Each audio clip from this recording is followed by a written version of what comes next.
This is the Pulse of St. Louis. This week on the Pulse of St. Louis, these are the befores and these are the afters. Men and women from the St. Louis area sharing their weight loss success stories. We meet them and the St. Louis-based weight loss and transformation coach who made it happen. Charles D'Angelo talks with us about what makes a successful weight loss journey. That's this week on the Pulse of St. Louis. And welcome to the Pulse of St. Louis. I'm Jasmine Huda. Tens of millions of Americans struggle with obesity. It doesn't matter what your age, income level, or where you live. Obesity does not discriminate. Recently, you might have heard actor Tom Arnold shared his story of losing 75 pounds after having a stroke. This week, we are joined by the man who coached Tom Arnold and countless men and women across the globe. Welcome. Hey, good to hear. Good to see you, Charles Good to be here. D'Angelo. Charles is the author of Think and Grow Thin. He has helped thousands of men and women across the country and the globe. Charles, happy to have you here. Also happy to have one of your clients here this week, Jules Curley. Good Welcome. to be here. You are from where? St. Louis? I'm from Omaha, Nebraska originally, actually. And you are here in St. Louis and you lost 80 pounds. And we've got the before and after images. They are remarkable. We're going to get to that in just a moment. But first, Charles, I got to ask, because everyone here is asking, Tom Arnold. Yes. Share that story with us. Yes, so met Tom back in 2018 at a party, and we connected. Him and I have very similar histories, and I shared with him that I'd be happy to coach him. He was struggling with his weight at that point. Fast forward a few years later, I hear from Tom, and we started our journey together this past spring. And in the months since, he's lost now nearly 80 pounds, and as healthier as been in a long time.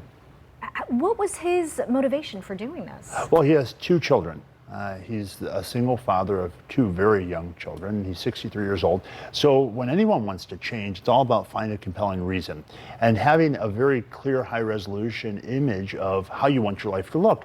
Obviously, you want to know what can happen if you don't take charge of your health, but you also want to have a very compelling, high-resolution picture of how great life can be when you start to make changes and you really are consistent.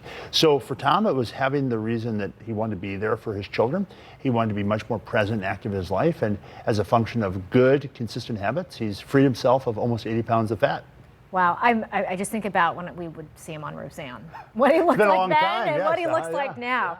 And you're someone who speaks from experience. Yes. For those who are unfamiliar with your story, could you briefly share that with us? Yeah, I was 360 pounds as a teenager. So I was bullied, I was teased.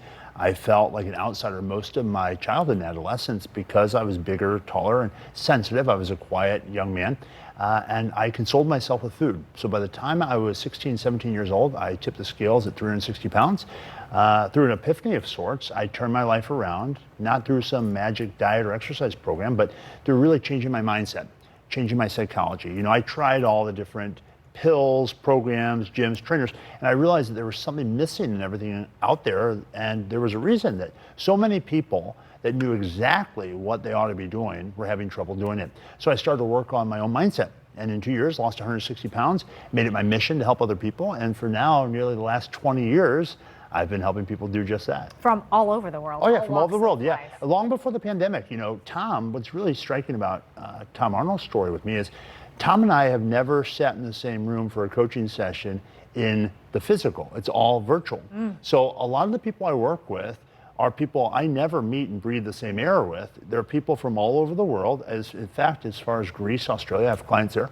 And it's all about helping them get to a place where they identify their goals, have a consistent strategy, have the accountability support to see it through, and then we'll see later in the show, keep the weight off. And one person we have here is yes. living proof of if you stick with your mindset and your goal and that picture that Charles just talked about. Jules, tell us your story. 80 pounds, is that right? We have to see these pictures again. Not quite 80, but it's pretty close, about 70 pounds. So yeah, I called Charles after realizing that I wasn't happy with what I was doing in my life. I felt like the inside, my personality didn't quite match the outside.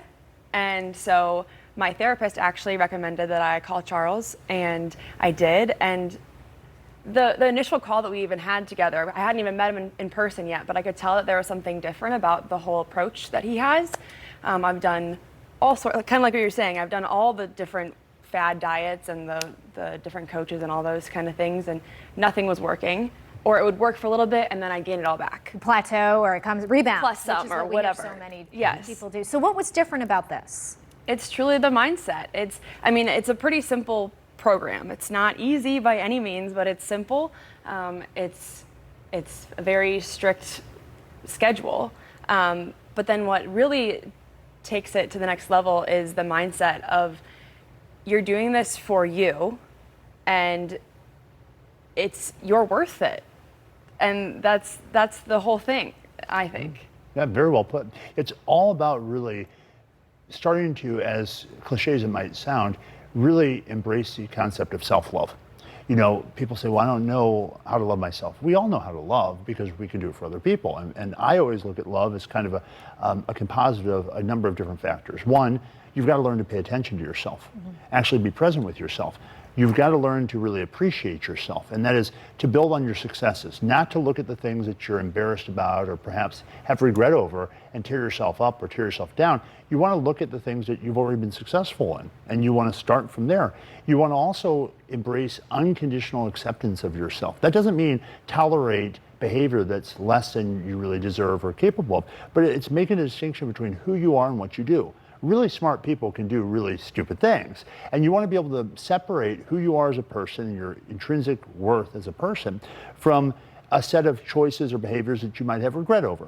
You also want to learn how to make room for your feelings. A lot of the people that come to see me, it's not that they don't know that an apple is healthier than a candy bar. It's that when they find themselves encountering feelings that they're uncomfortable with, like sadness, anger, or fear, what they tend to do is distract or console themselves with food. And I was a person who was a wonderful example in the worst of ways. As a child, I came from an environment, my mom was an alcoholic and addicted to prescription drugs. I could have been the king of excuses. And so I had to recognize that to free myself from what was really imprisoning me, my own choices, would mean taking full ownership and responsibility of myself, and actually, to put it blatantly, to become the parent for yourself you wish you had. Yeah. That's ultimately what you have to do. You have to start to love yourself enough to pay attention, to show yourself appreciation, acceptance, and one thing is affection. That's another one, is show your body the affection it deserves by moving, by feeding it, by resting, by doing all the things that you would do for someone you really care about. So if you're sitting at home and you feel like, look, I've tried everything and nothing works, one thing you can do is start by identifying a schedule for yourself you're going to remain consistent to. As you start to be consistent, you'll start to make progress like Jules has. And once you make that type of progress, you get hooked and you're in the success vortex. Instead of, like Jules kind of alluded to, where you try something for a while and then something comes up and you fall off. If you have a schedule, if you have accountability, coaching's good for that, or having a mentor or a role model, someone in your life that can help you stay true to yourself, you can create a pattern that you really become unstoppable with. You know, I took notes when you were talking about self-love and really being kind to yourself. And Jules, I wanted to ask you about that. How, what was that like, experiencing that? Because as we've all know, this is so much about what's on the inside and not just what you put in your system. Absolutely. I was one of those people who put my friends' and family's needs above my own constantly. I should add, you're a wedding planner, which means you are dealing with everyone's needs, which is one of the most, you know. And very emotional days. Yes, yes. Yes, So lots of you're dealing emotions. with high stress, but also wonderful, I mean, the highs, the lows, but of course a lot of highs, but that's a lot to grapple with. Absolutely. And I would do it, I mean, it's not a bad thing to put people's needs above your own sometimes, but when it's constant and you're lacking the health to continue, you can't continue doing the same thing every single day and be there in 10 years to do that. Like if you are overweight and unhealthy, then you have to make a change in order to continue to help and love your loved ones. Does that make sense? No, it absolutely does. And of course, that's something that you emphasize with all of your clients, no matter who they are. We said in the beginning, this doesn't discriminate. Absolutely. It doesn't matter your age, it doesn't matter your background, it doesn't matter your status socioeconomically. None of those things matter. What really matters is setting a standard for yourself. And loving yourself doesn't mean not being tough with yourself either. Because sometimes the greatest thing that you can really give yourself is honesty. I said, when you asked about one of my clients, Tom Arnold, the first step of change is really being honest with where you are. And sometimes a great psychologist, a guy named Carl Jung, once said, what you need most is where you least want to look. And so you have to look in the part of your life that probably you've been avoiding. And once you can do that, you can find real personal power that gives you the type of courage to change the things in your life that you really can change. Wow. Well, good words to live by. And Jules, congratulations. 70 plus pounds. And how long? It's been almost 8 months. Wow. Well, congratulations to you. And Charles, thank you again. My pleasure. For your insight. Charles is going to stick around with you. We are so glad to hear Jules' story. Coming up on the Pulse of St. Louis, one of the biggest challenges, learning how to avoid rebounding after a weight loss. We're going to meet two men. One lost 160 pounds, and 2 years later, he has kept the weight off. The other just completed an Ironman after his impressive weight loss. That's after the break.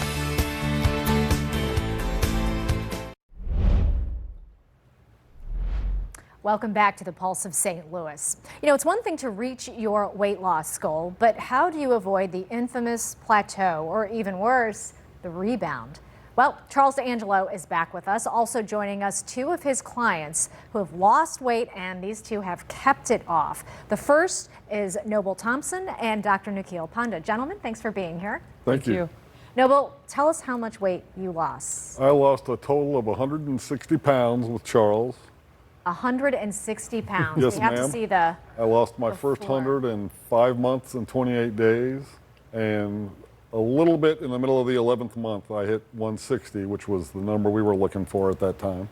When you look at that first picture, what do you think? Where were you in life, I should ask first? Like emotionally, physically, what was? Oh, very stagnant would be the way I would put it. You know, getting by, you know, but that was it, and not very happy, and much different now. You know, much more active, much busier. Got a few irons in the fire. You know, just enjoying life. It's a much better existence. And there are things that follow having a good relationship with food you may not consider when you begin a project like this, or or a program like this. What did you learn during this process about what your relationship with food like prior to your weight loss? Well, to say it's poor is. Almost doesn't describe it. I really had none. I mean, I knew what it was. I was actually cooked professionally, so I was good at preparing, but I never thought about food and myself and the reaction it would have to me. It never occurred to me to do that, I guess. And until one day you realize I'm in my 40s and I'm 400 pounds, and there isn't anybody in their 50s that's 400 pounds that I see very often. And I had things to do, grandkids on the way, and I'm like it. That is a serious reality check when you think about that there isn't anyone in that bracket who weighs 400 pounds. How did you manage to lose that weight and keep it off? I worked with a man named Charles D'Angelo. He's a fantastic weight loss coach. He's actually sitting with us. And here's the two things. I was thinking in the back, what are the two things I would tell anybody who's thinking about doing a program like this? Is the two things I was worried about was being hungry and not being able to do the physical activity needed to complete the program. And from day one, I realized neither of those was the case. It wasn't like I got into it and after losing 70 pounds, it was from the beginning that I could do everything that needed to be done. And if you follow the day-to-day numbers, it just becomes a lifestyle and not a diet. And the numbers, they get smaller, the good ones, the ones we're looking for. Charles, what is it that you advise your clients to do when it comes to exercise and diet? Yeah, so a couple things. First off, I look at success in this with both Nikhil and Noble as a three-legged stool. So you've got to have a smart and very strategic way of eating. You've got to know what you're going to do. And in other words, you've got to start the day before. Let me think of a good way of saying this. You want to finish your day before it started. So you want to know ahead of time, here's what I'm going to eat, here's what time I'm going to eat. Have it all ready, so that way you don't have to face the inevitable adversity everyone does when stress happens. I mean, we have a man who works in the medical field who has stress every single day that he's confronted by. All of us have our stories. All of us have our challenges. So you've got to have a good food plan. You've got to have a routine, ritualized exercise program, so something that's consistent, manageable, and happens at a time in the day where nothing else can interfere with it. So my clients do it first thing in the morning, because if you put it off, we're all very good at what I call the poison of procrastination, coming up with reasons to say, we'll do it later and later, and later never comes. And the third piece is what Noble talked about. developing the right mindset so that your attitude, your philosophy, your approach, your thinking helps you keep all these things moving in the right direction. So that three-legged stool has to have all three legs in place, and once it is, you're able to move forward. Can people, I wonder if people who are watching are like, oh my gosh, can I eat out? What if I have kind of fall off the wagon one night? Like, what do you tell your clients? Because to someone watching, they may be like, oh my gosh, I could never do that. So little of our conversations in my office are about food. Most often, it's about what's the driving force behind your choices. I think most people that struggle, like I once did, weighing 360 pounds, or like these two gentlemen, or Jules did from the prior segment, it's when you don't understand yourself, you don't understand what you're really up to, it's easy to get caught up in a pattern that takes you to a place you never intended to be. So it really starts with identifying where you want to go, have a schedule, a system in place with both food, exercise, and the right thinking that affords you the opportunity and the availability to go there. It has to be a smart strategy. I mean, you've got to have something that actually works. But in answer to the practical question about eating out at restaurants, of course, all the food that my clients eat are things they get at the grocery store, things they can have at a restaurant. It's not about the food. In coaching now thousands of people, and that's not hyperbole, I found out it's never about the food. It's all about how a person is turning to food in a way that's really keeping them from getting in touch with what they need to get in touch with to be able to have the fulfilling life they want. As we talked in the previous segment, your emotional relationship with food. And with yourself. And yourself, and getting to know yourself and asking those tough questions. And once you have a better relationship with yourself, you can't really love other people until you love yourself. So if you're turning to things outside of yourself looking for the answer, even if you turn to a coach looking for the answer, you're turning the wrong direction. My goal is to empower my clients so that they get to the point where they don't fall into the huge percentage of people. Make no mistake, 80 to 90% of people that lose the type of weight that these two guys lost or that Jules lost, within a short period, without ongoing support and accountability, will regain all the weight back, all of it. So it annoys me, frankly, when I have people that say, well, it's great that so many people lose 100, 200 pounds, but how many people keep the weight off? I always tell people, this is a journey without a finish line. And don't conflate two different projects. One project is, it is hard work to lose 80, 100, 160 pounds. That's hard work, and few people are successful at doing it. There's a second project. Second project is, now what? And you have to recognize that much like any, to use an analog in the medical world, it's management. It's constant management of yourself, really staying in touch with what you're doing and not letting hubris overcome you and think, I've got this.